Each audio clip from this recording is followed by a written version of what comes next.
and welcome to this final short video from our Relational Leadership course. In this final video, we consider the topic of innovation and change management. Specifically, we look at myths about creativity, leadership of innovation, and Kotters' 8-step change management process. Let's start first with some true or false questions. Thinking about creativity, would you say true or false? True or false? Teams are more creative than individuals. Actually, teams are not as creative as individuals. It just feels good to be part of a team, giving the illusion that it's also more advantageous. Comparison studies show that working alone, people outperform groups on creative tasks in both quality and quantity. True or false?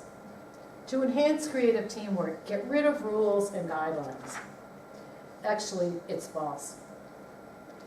Even with no rules, groups tend to impose their own rules, and they're harsher than those rules you might lay out for them. True or false? Striving for quality is better than striving for quantity in idea generation. Actually, it's better to focus on quantity of ideas as it reduces self-censoring. Priming is the act of giving people something to prompt their thinking. By using an item to prime thinking, more ideas may come forth. True or false? Active brainstorming is necessary to generate ideas. Actually, people need time to understand the idea so they can build on it. This is called incubation. Brainstorming independently reduces fixation, minimizing the incubation of ideas by fixating on just a few ideas. True or false? Brainstorming teams should work closely together and tear down boundaries. No, working in close proximity to others does not help creativity. People need freedom from interruption to perform things such as programming tasks or other tasks requiring concentration. True or false?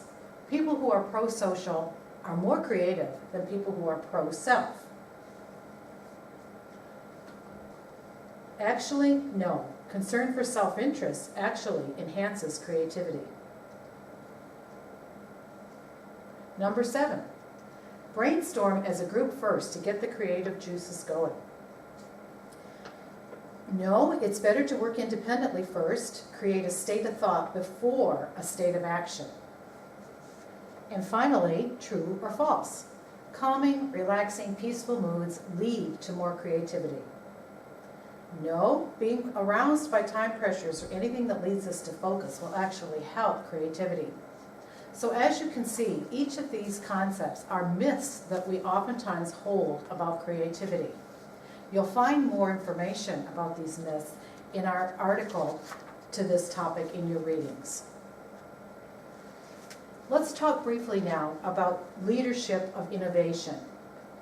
There are 3 people management practices that are needed to grow a culture of innovation. First of all, the leadership team needs to integrate innovation goals into the strategy, and they need to track the results. The leadership team needs to create conditions that are conducive to innovation, especially time. Some organizations allow time on one day of the week to create, with the caveat being that they need to share what they're working on. Third, building a culture based on trust to support idea sharing and risk-taking. It needs to be okay for ideas to fail. In addition to these 3 people management practices, there are some specific qualities that we would look for or competencies that we need in our innovation leaders. These are individuals who are open to new ideas, they're willing to experiment and take risks, and they have the ability to coach others, not tell them what to do, but facilitate dialogue that encourages shared discovery. Finally, we can consider the overall role of the leadership team. The overall role is to role model and embrace their role as innovative leaders, to identify talented people, to show the way, and to manage experimentation.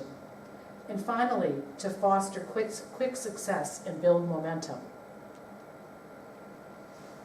In this last part of our video, we talk about the change process. One of the most commonly used change processes is Kotters' 8-step change process. In this process, these 8 steps can be divided into 2 main areas. 1 is building advocates for the change, and 2 is providing some environmental support. Let's look at the steps in turn. First, you need to establish a sense of urgency. People need to see that the change is required. It may require pointing out failing profits or a loss of customers. Often there is no public crisis and leaders have to make others aware of the need for change. They may do this by scanning the environment and looking for opportunities that they'll put forward in order to create an urgency for change. This urgency needs to be communicated effectively, both broadly and dramatically. The second step is to form a powerful guiding coalition. There needs to be shared commitment. This is similar to the purposefulness of the relational leadership. There needs to be commitment to the possibilities that the change could bring. Coalition support may come from top management, but it also may come from support of middle management initiatives.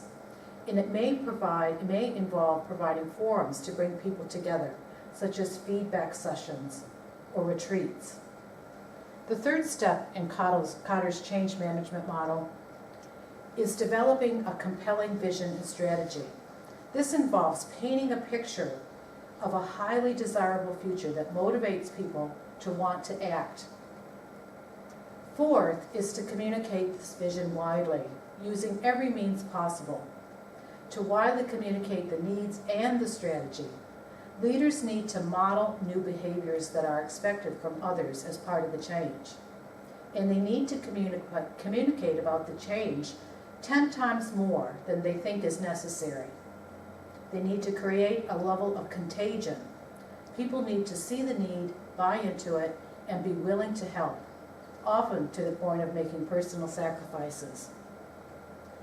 These 4 steps in Kotters' model contribute to building advocates for the change.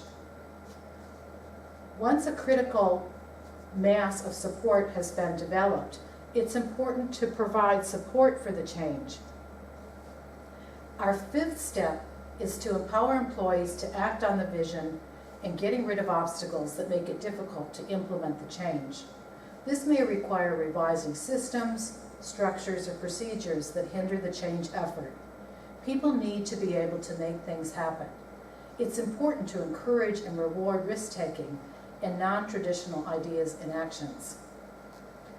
6th is generating short-term wins. Plan for visible performance improvements and make them happen.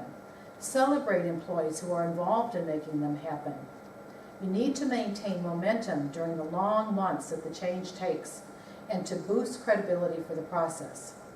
It provides renewed commitment and enthusiasm to employees. 7th in Kotters' model is to consolidate the gains and create greater change by revising systems, structures, and policies that don't fit with the vision but have not yet been confronted. This may involve hiring, promoting, and developing employees who can implement the vision for change.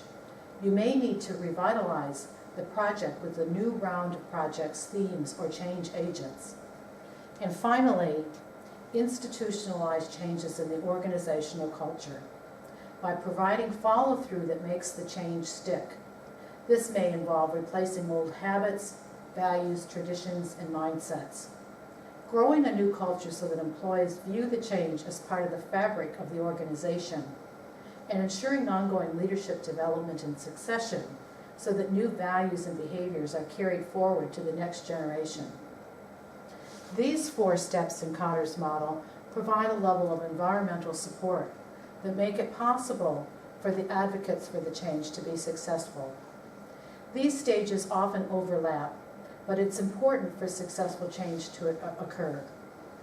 When we come together as a group, we'll look at how this change process can be played out in creating a strategy for change, and we'll take an opportunity to try our strategy in a simulated environment.